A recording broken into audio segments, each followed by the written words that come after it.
Le parc national nous a demandé d'intervenir sur ce bâtiment-là. On est arrivé sur un genre de tumulus, puisque les bêtes, les brebis ou autres animaux avaient fait descendre toute la terre. Donc on se retrouvait avec une voûte dégarnie. Alors on a cherché la meilleure solution pour le meilleur résultat. Lauser, ça veut dire couvrir. Et la couverture en lauze de schiste, elle est sur bois et charpente. La couverture de calcaire, elle est sur voûte. Donc c'est vraiment l'expression de ces lieux paysans un peu reculés. On est quand même dans un des déserts de notre région, là, de ces grands causses.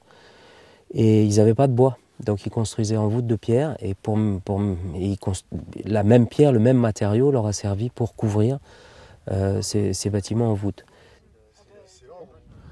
On est parti donc d'une extraction de l'os de ma propre carrière, qui est très épaisse, en se disant que ma foi le poids pouvait jouer pour la bonne tenue du bâti.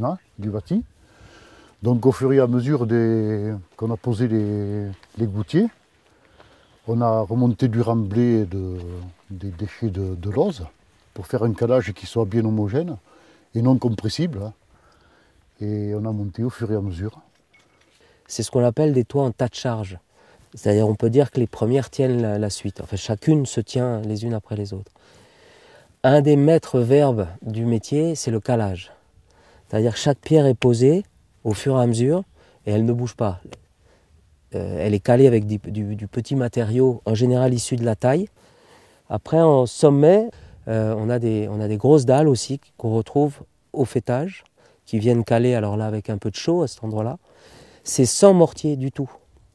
Hein, on est bien d'accord, il n'y a pas d'autres matériaux. Ça va sur le banc, rayé.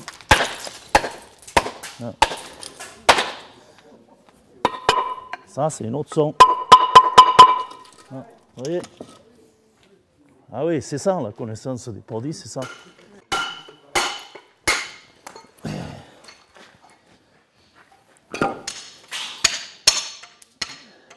Et j'ai eu la chance de travailler avec un gars qui faisait beaucoup de toitures, justement, ce produit-là, calcaire, sur le cos, sur terre, sur le cos, même sur le cos Saint-Jean.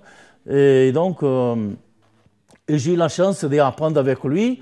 Et donc, j'ai une passion pour ça. Je fais autant le schiste que ça, mais c'est différent. Ça, c'est une passion.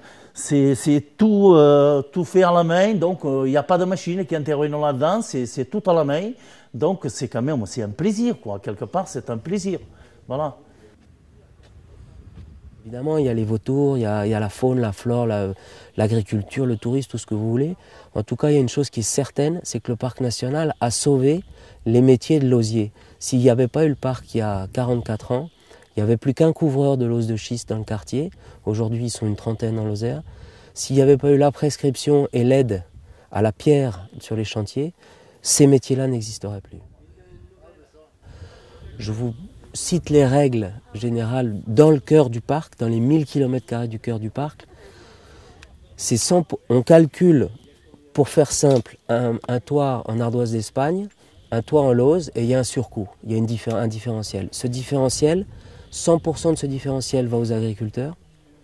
Les résidents permanents qui sont là à l'année ont 60% de ce surcoût, et les résidents secondaires, ou qu'on pourrait dire plus joliment temporaires, ont 30% de ce surcoût. Actuellement, les règles dans les 1000 km² du parc, c'est ça.